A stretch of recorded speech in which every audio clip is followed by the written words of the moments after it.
Hola! Welcome back to Nourished Sundays. I'm your host, Joanna, a busy mama of two under five, and when I'm not chasing after them, you can find me teaching Salsa Babies classes. And I also happen to be certified in holistic nutrition from the Canadian School of Natural Nutrition. This series is all about healthy eatings and tangible, easy tips that you can apply in your day-to-day life as a busy parent and for your little ones. Today's topic is about baby's first food. Woohoo! Congrats on having a little one. Now you may wonder, what should I feed my baby? And there's so much conflicting information out there. First of all, there's so much information out there, which can become quite overwhelming, and also it's hard to know, to listen to your intuition amidst all of that. Because the first thing I want to say is that as moms, as animals, we have a primal instinct, and I truly believe that deep down we know what's best for our kids. Now I'm not saying that some behaviors are justified or we can just do whatever we want. No, but I think that we have an inner voice that knows better, and the hardest thing is to actually get to listen to it. That was my first little thought on the topic, but I want to provide you actually 5 tips and foods. So there's 2 tips and 3 foods that I have worked with in introducing foods to my kids, and that I've also seen as highly beneficial in other families. And I'm basing today's information on this book,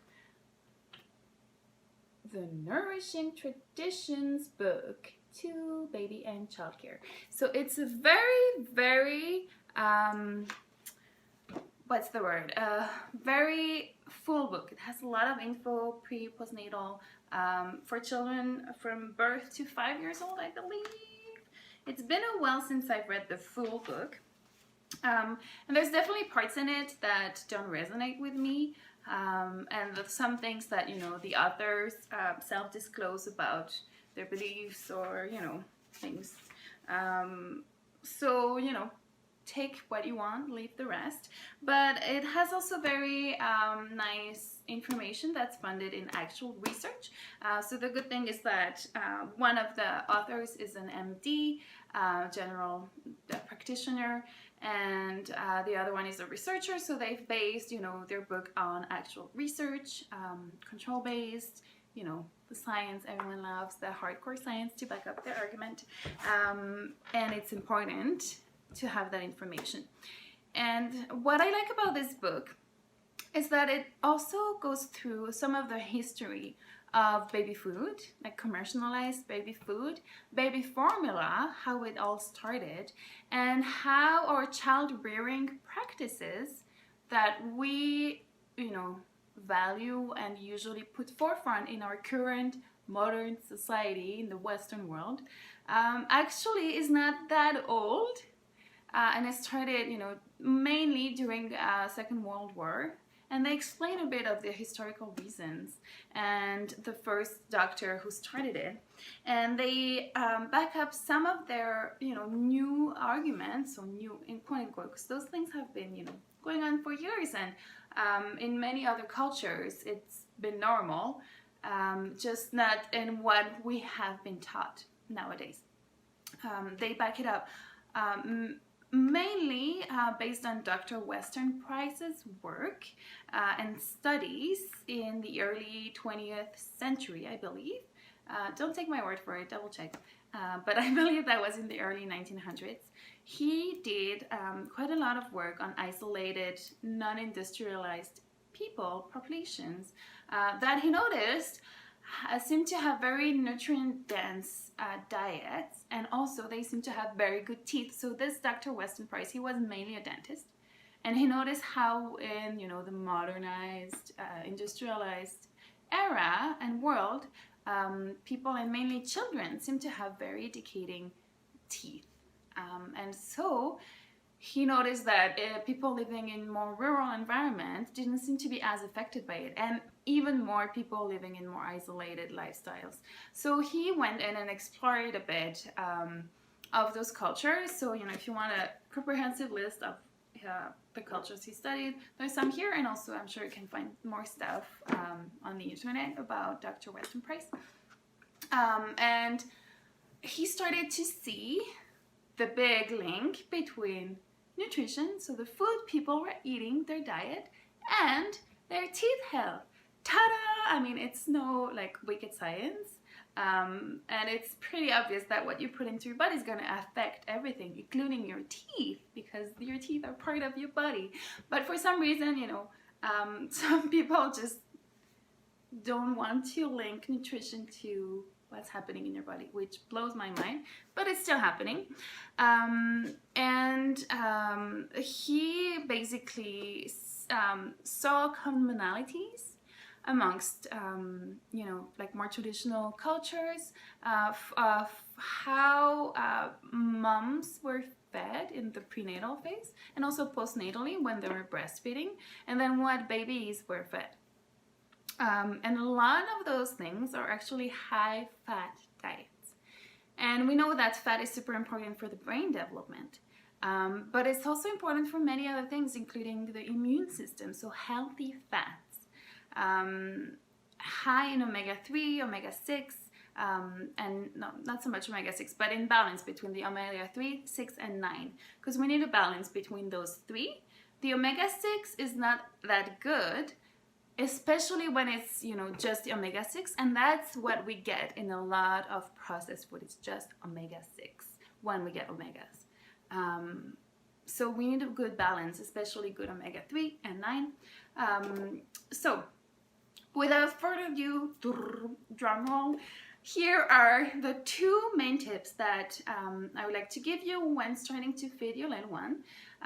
First of all, most importantly, take it slowly. And I'm sure you've heard it before, but it's not because, we keep on hearing, oh, at 4 months, baby should be, starting to explore and eat some cereals, that you have to do it.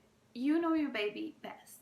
And if your baby is showing interest in the food, then maybe it's a good moment to start. But if your baby is absolutely not interested in eating, he's not even looking at the food, he's just no interest, then it may be a sign that your little one is not ready.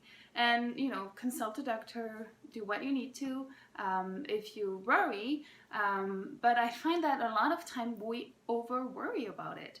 And babies, even up to a year, if they're not that interested in eating, that's okay. They get their nutrients from other sources, it being breast milk or formula. Even though they're not super keen on the formula, we get general formula. But that's another topic. But I recommend you to check it out. I'll do another video about baby formula, a bit more specific.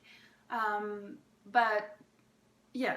So don't freak out. And I find that with my kids, I also found kind of a link between when they were ready to eat and when they started to get teeth.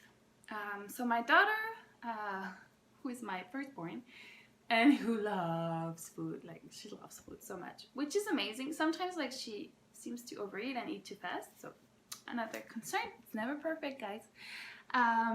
But she started to have teeth quite early on, around 6 months, she started to get some teeth. And she showed a big interest in food early on.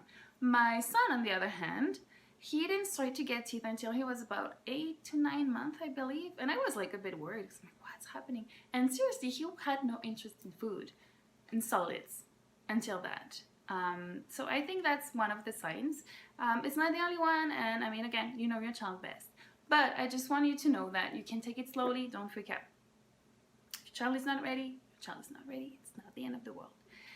And I personally, and because of the things I've read and researched, do not believe that cereals is the best thing to start feeding your babies.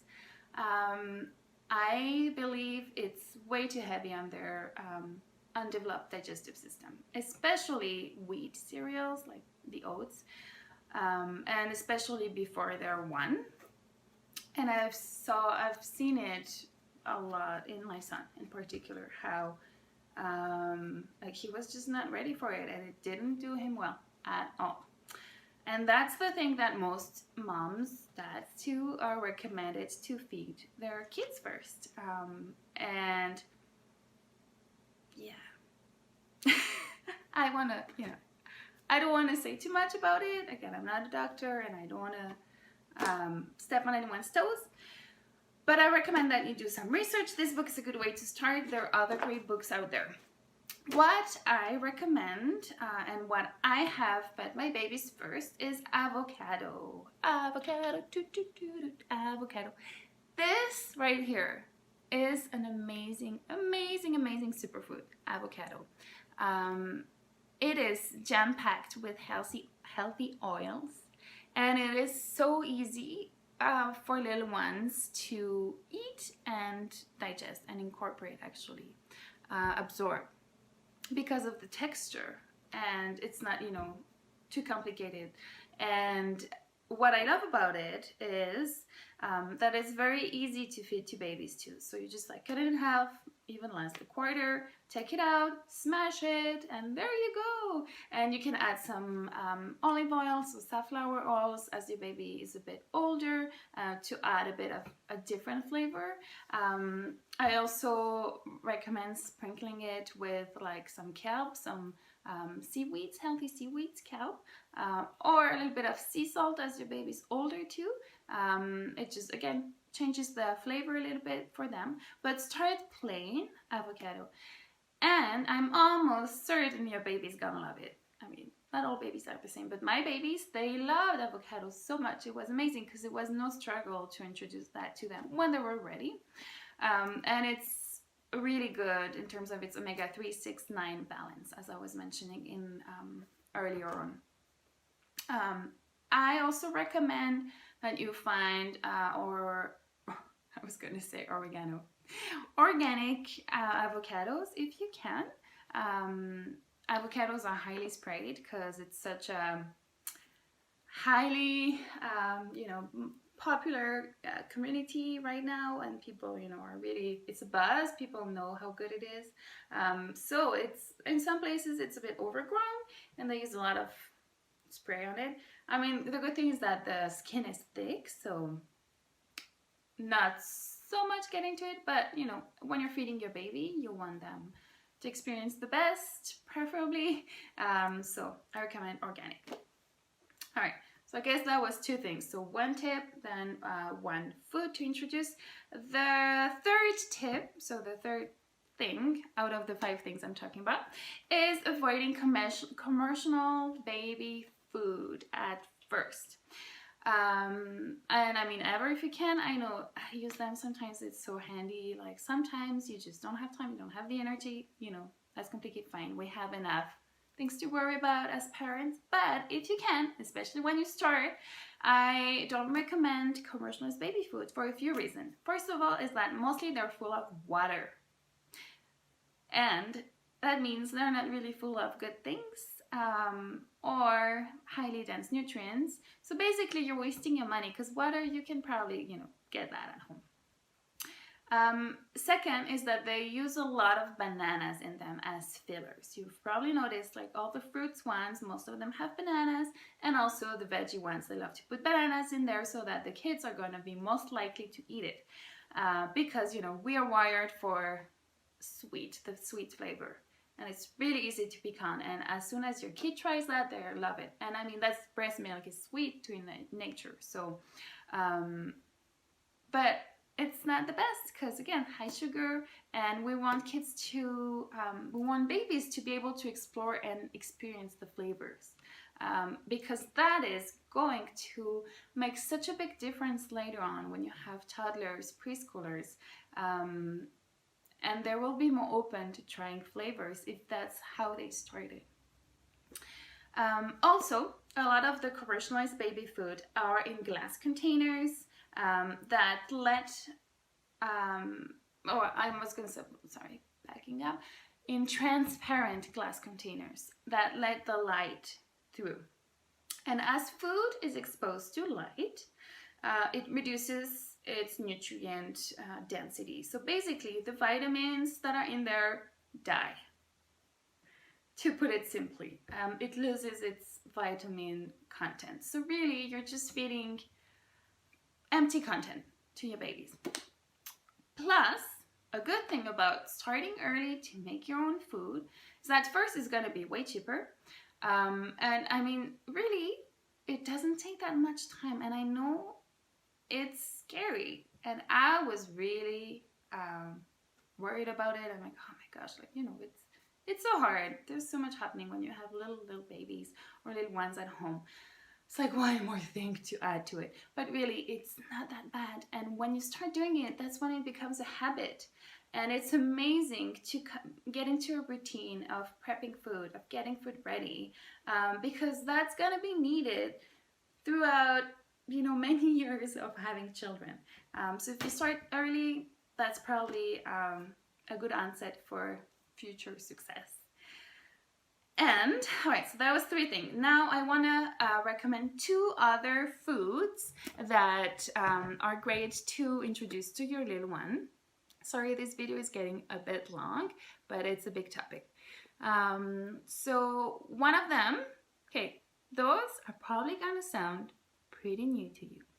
Get ready. One of them is bone broth. Yeah, I know. Bone broth. Bone broth is amazing. It's jam-packed with nutrient minerals and the good collagen that is so important for growing little bodies. It's also so important in any stages of life, basically. But if you wanna, like, a time in life where it's very, very, very helpful and amazing for your body, it's like the early years and probably the latest years too. But anyways, all the time. You should have bone broth all the time. And with this, it's also very easy for your little ones to enjoy it. I'm talking just about the broth because it's like water, but it has a flavor, so they will most likely enjoy it. I mean, with everything you introduce, they say, like, you know, you need to like give it 5 times? At least 5 times, I believe. Well, that's what I have stuck in my head. Maybe that's not what is in training right now, but you need to give it at least 5 times for your baby to accept it. If your baby accepts it the first time, woohoo, great. But it's very normal that they won't because, you know, it's something new, so it takes time to explore it and accept it. Anywho, bone broth. So for that, the great thing nowadays is that you can find, there are local companies who dehydrate bone broth. So you can actually get the sprinkles, or also they sell the bone broth, which is amazing. Then, you know, you don't have to make it. It's probably better if you make it yourself, and it's going to be cheaper, and you can really control what you're putting in there. I recommend using high quality grass-fed or free range. For a chicken is a good way to start. It's a bit easier. So just like, you know, chicken, get the chicken thigh with the bone. How could I forget that word? I'm talking about bone broth. Get the chicken thigh with the bone and get like organic, free range chickens if you can buy them directly from the grower, the chicken producer. Cannot find the word, even better. Put that in water. You know, add some veggies if you want, some carrots, like even just that is good, but adding some veggies will add into the nutrient and vitamin component. So for example, yeah, carrots, parsnips gonna give a bit of a different flavor, so you may want to avoid it first and let it simmer. If you have a Instapot, amazing, highly recommend it. Put it in there. As you go on, you can add a bit of salt too. It's gonna enhance the flavor. And yeah, just give that to your baby. Even like you can give it to your baby in a bottle, like a baby bottle. Having a blank. Is there a special word? No, like the baby bottle. Yeah. And they will most likely take it. And it's amazing, guys. It's so good. And then as you know, your baby is more interested, then you can also give the veggies that were cooked in there, you know, or you can add the broth to dilute and like any other baby food you're feeding. So even into some avocado, you can put some bone broth. super delicious. And last but not least, egg yolks. Now, I know you've probably heard eggs. No, you shouldn't start before a year. But I encourage you to do some research about it. Again, like everything, don't take just my word for it. Do some research, check things out for yourself. But I can tell you, based on what I have researched and experienced, the egg yolk, so not the white, just the yolk, is jam-packed with vitamins, especially vitamin B, which is very, very, very, very important for growing babies, and minerals. And it's amazing. It's so good, and it's very easy to digest as well. The texture, the flavor is very enjoyable for little ones. It has a bit of a sweetness to it naturally, and you can get like super high quality eggs, so that really adds to it. So there it is. But please, again, check it out. So those were my 5 tips and food recommendations for babies' first foods, starting to feed your little one. I'm sorry again, this went on for so long, but I'm very passionate about the topic, as you can tell. And I will be doing another video about baby formula. In the meantime, if you have any questions, feel free to reach out. I hope that you will have an amazing week. Thank you so much for listening today, and I will see you again next week. In the meantime, eat well and be well. Salsa, baby.